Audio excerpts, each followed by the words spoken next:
김영석 신임 독립기념관장 임명을 두고 지역에서도 반발이 거셉니다. 5월 단체도 광복절 행사 불참을 선언했습니다. 농협창고마다 재고쌀이 쌓여 있는데 햅쌀 수확까지 앞둔 상황.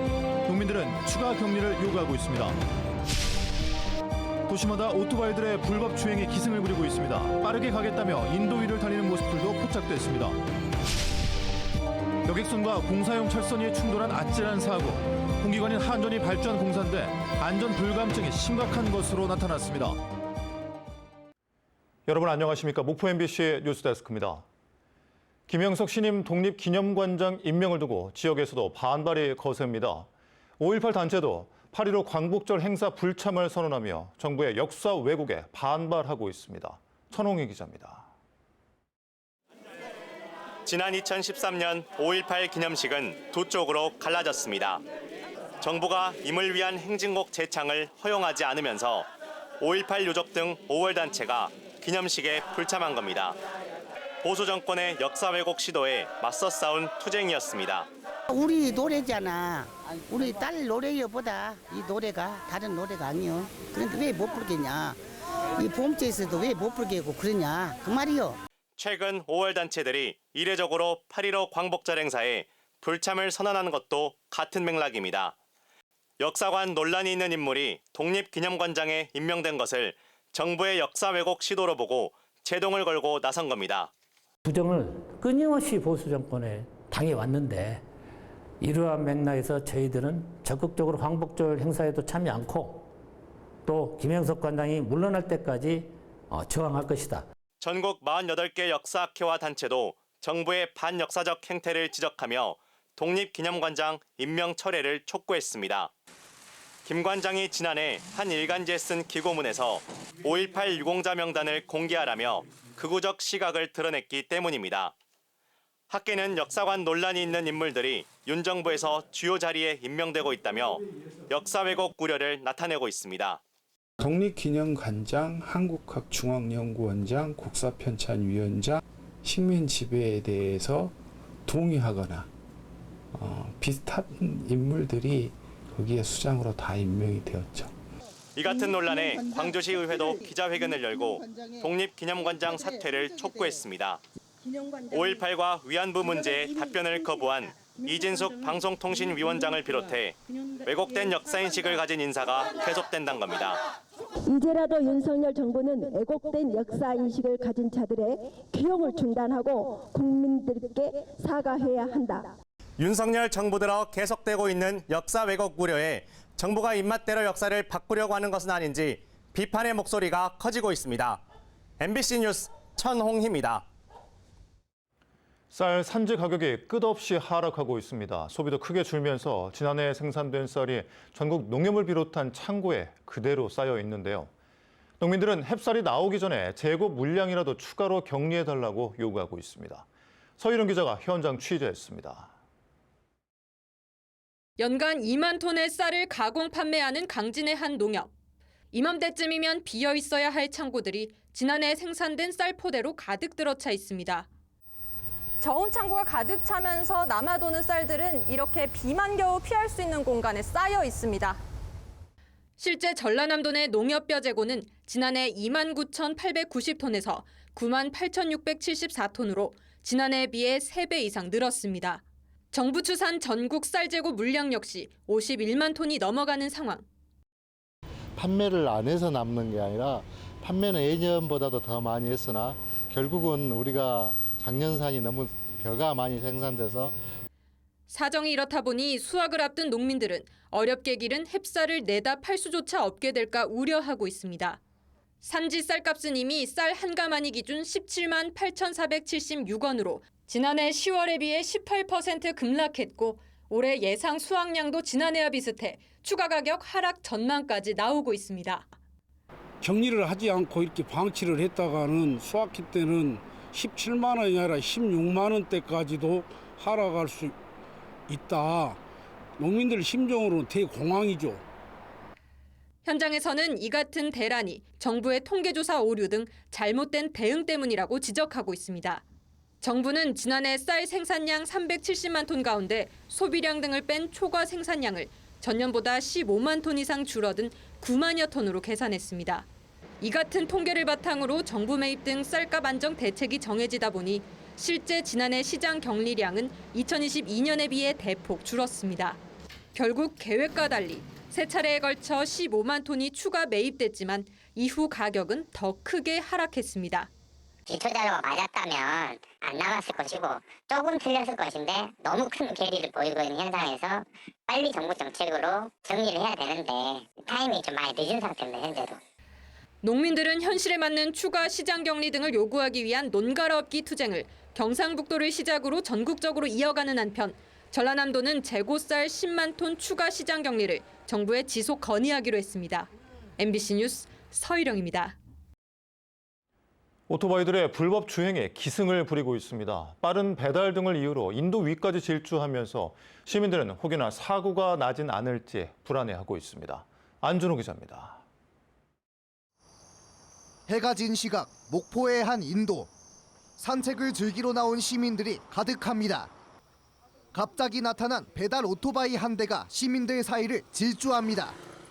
또 다른 오토바이들이 줄지어 나타나고 행여나 부딪힐까 벽 쪽으로 비켜서는 건 시민들입니다.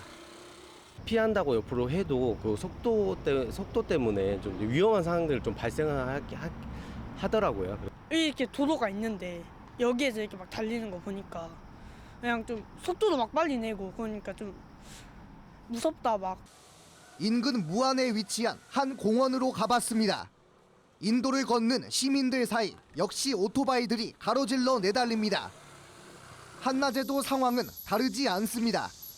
영업용 오토바이는 물론 우편 배달 오토바이까지 도로가 아닌 인도를 이용합니다. 자전거를 타던 학생부터 어르신까지 보행로를 오토바이에게 내어주고 있는 겁니다. 사람 사이로 비껴가면서 또 막 빵빵 울리면서 그러고 위험하게 다니시더라고요. 저는 이제 아들이 좀 장애가 있거든요. 그러면 아들은 잘 못 피해요. 오토바이 피해 간다 하지만은 좀 위험하다고 생각할 때가 많이 있었습니다. 예. 오토바이 운전자들은 배달 등 업무상 시간 단축이 인도 주행의 이유라고 말합니다.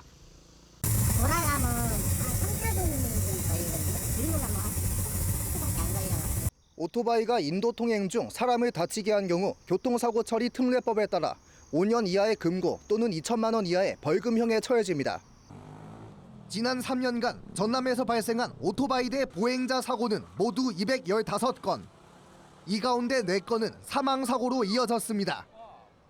배달 업체를 방문해 맞춤형 홍보 활동을 진행하고 기동대와 파출소 등 가용 경력을 총동원한 격자시 단속을 더욱 강화해 나갈 예정으로 이를 통해 보행자 안전 확보에 주력하겠습니다. 보행자의 안전을 위협하고 큰 인명피해로도 이어질 수 있는 인도위 오토바이 불법 주행. 느슨한 단속을 틈타 오늘도 계속되고 있습니다. MBC 뉴스 안준호입니다. 여객선과 공사용 철선이 충돌한 사고의 문제점을 짚어보는 기획보도 이어갑니다. 해당 현장은 공기관인 한전 측이 발주한 공사인데 사고의 이면을 들여다보면 안전 불감증에 심각하다는 지적을 낳고 있습니다. 김규희 기자입니다. 사고가 난 신안군 팔금도와 안좌도 사이 해역을 다니는 여객선 현황입니다. 오전 7시 무렵부터 오후 7시 때까지 6척의 여객선이 하루 12차례 왕복 운항하고 있고 여객 수요가 많은 기간에는 더욱 늘어납니다. 당일 공사를 시작한 건 오전 7시쯤. 공사 사실을 전혀 몰랐던 여객선들은 평소처럼 운항했고 사고로 이어졌습니다. 한전은 해경과 해수청에 작업 계획을 밝혔습니다. 하지만 정작 여객선 안전을 담당하는 운항관리센터와 당사자 선사에는 통보하지 않았습니다. 의무 사항이 아니라는 겁니다. 한전 측은 나아가 바다 횡단 공사가 10년 만이라며 여객선 운항을 관할하는 운항관리센터의 존재조차 몰랐다고 밝혔습니다. 그런데 사실 우리는 운항센터가 있는지 인지를 못하고 있죠. 그러면서 사고를 예견할 수 없었다고 변명하고 있습니다. 이럴 일이 있을 거라고 예견을 했으면 어떤 사고가 나겠습니까? 다 피하죠. 그런데 이것도 이제 예기치 못한 그런 부분이 있었고. 과연 그럴까? 5년 전 목포항 앞바다. 바다를 건너는 해상 케이블카 공사 중 처진 지름 30mm 철선이 승객들을 태운 400톤급 여객선 레이더에 걸려 운항이 1시간 이상 중단됐습니다. 오랜만에 공사라면 유사사고 가능성을 더욱 면밀히 대비했어야 하지만 한전 측과 시공업체는 이를 무시한 셈입니다. 또한 신안해역 송전선로 구간에는 일반 전선보다 1.5배 무거운 특수 전선을 설치하면서도 인입철선 처짐 현상 등은 고려하지 않았습니다. 그동안 쓰지 않던 특수전선을 쓰다 보니까 우리 예상보다도 더 많이 처졌던 거예요. 비상상황용 안전선박 2척 가운데 한 척이 운항을 못한 사실도 사고가 나기 전까지 쉬쉬했습니다. MBC 뉴스 김규희입니다. 김대중 전 대통령 서거 15주기를 맞아 목포와 신안에서도 추모 행사가 이어집니다. 김대중 노벨평화상 기념관은 내일부터 추모 어록 특별전과 화환화 공간을 운영하고 오는 16일 오전 10시 대통령 탄생 100주년 서거 15주기 추모식을 개최합니다. 신안군 하이도 고 김대중 대통령 생가에서는 오는 18일 오전 10시 30분 추모 행사가 열리고 오후 3시 암태면 국민체육센터에서는 전남 예총 주최로 영호남 평화 콘서트가 펼쳐집니다. 또 김대중 재단 지방자치학교는 오는 17일 신안군 하이도 생가를 방문해 대통령의 민주화, 평화, 인권 정신을 기릴 예정입니다. 지역 미술 영재들의 미술 작품 전시회가 남학 7층 미술관 현대미술연구소에서 열리고 있습니다. 이번 전시회에서는 전남적 초중 고등학생들의 수채화와 파스텔 등 작품을 만날 수 있으며 중등부 전시는 오는 23일까지, 초등, 고등부 전시는 오는 24일부터 다음 달 6일까지 계속됩니다. 이 지역의 중학교, 고등학교 학생들, 학교에 추천받은 미술 영재들을 작업을 하게 하고 전시를 할 수 있는 경험을 해주기 위해서 했고요. 목포 MBC가 창사 56주년 기념식을 열고 지역 소멸과 공영방송의 위기에 대응해 나가겠다고 다짐했습니다. 목포역 앞 목포 MBC 신사옥 컨퍼런스홀에서 열린 기념식에서 김순교 대표이사는 지역 소멸의 문제를 공동으로 해결하는 것을 강조하는 한편 공영방송 위기 대응과 디지털 역량 강화 등에 힘쓰겠다고 밝혔습니다. 오늘 기념식에서는 지역방송과 지역 문화 발전에 노력해온 기관 단체 등의 감사패가 전달됐으며 우수 직원들에게도 보상이 이루어졌습니다. 국민의힘은 오늘 국민통합위원장에 김화진 전남도당 위원장을 임명했습니다. 국민의힘 최고위원회는 김화진 위원장이 지난 2021년부터 3연속 국민의힘 전남도당 위원장으로 활동하면서 지역 현안 해결과 소통 능력이 뛰어나 국민통합위원회 역할의 적임자라고 평가했습니다. 김 위원장은 호남인의 목소리를 정부와 중앙당에 잘 전달하고 지역 균형 발전과 국민 소통과 화합을 추진해 지역 갈등과 정치 분열 해소에 최선을 다하겠다고 밝혔습니다. 일본군 위안부 피해자 기림의 날을 맞아 위안부 문제를 알리고 피해자들을 추모하기 위한 문화제가 목포에서 열렸습니다. 오늘 목포 평화의 소녀상 인근에서 열린 행사에서는 넋 기림 퍼포먼스와 추모 공연 등이 진행됐으며 현장에서 시민들은 헌화와 묵념을 통해 피해자 할머니들을 추모했습니다. 위안부 피해자 기림의 날은 고 김학순 할머니가 지난 1991년 8월 14일 일본군 위안부 피해 사실을 처음으로 국제사회에 알린 것을 계기로 국가기념일로 지정됐습니다. 심야에 음주운전을 하던 60대가 도로 시설물들을 잇따라 들이받았습니다. 오늘 새벽 2시쯤 목포시 용당동의 한 사거리에서 달리던 승용차가 도로 옆 연석과 표지판 기둥을 잇따라 부딪히면서 차량과 시설물들이 크게 파손되고 60대 운전자가 다쳤습니다. 경찰이 운전자의 혈중 알코올 농도를 측정한 결과 0.129% 상태의 면허 취소 수준으로 확인됐으며 경찰은 운전자를 입건해 정확한 사고 경위를 조사할 방침입니다. 오늘 오후 3시 20분쯤 완도군 금당도의 야산에서 불이 나 산림당국의 산불 진화 헬기 2대와 차량 2대, 인력 20여 명을 투입해 3시간 30분 만에 진화했습니다. 산림당국은 정확한 화재 원인과 피해 규모를 조사하고 있습니다. 전라남도 전체 시군에 지난달 20일부터 26일째 폭염특보가 지속되는 가운데 연일 피해 규모가 확대되고 있습니다.